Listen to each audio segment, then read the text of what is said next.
হচ্ছে ডিম বেগুন। এটা গুরু দায়িত্ব দিয়েছে দেশি আলুটা সেদ্ধ করে এভাবে ছুটতে হয়। এই ছোলার প্রক্রিয়াটাই হচ্ছে সবচেয়ে বেশি ক্রিটিক্যাল প্রক্রিয়া। এই না হলে পরে এই আলুর সবকিছুই সুস্বাদু। আর এই হচ্ছে হাঁসের ডিম, সরু বেগুনটা এনেছি, এই বেগুন দিয়ে হাঁসের ডিম। আর এই যে আলুটা যেটা আছে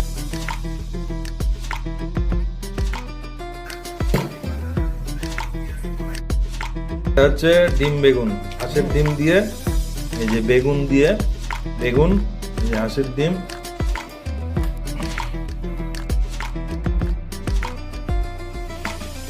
এটা শুধু আজকে রাত্রের লাস্ট সাপার তো বলা যাবে না। মূলো ভাজা খাই, শিম, মূলো, লাল শাক, বেগুন ভাজা, তারপর হচ্ছে রাজমার তরকা, লাউ শাক, মুসুর ডাল দিয়ে তরকারি, ফুলকপি আলু দিয়ে কাতলা মাছের তরকারি।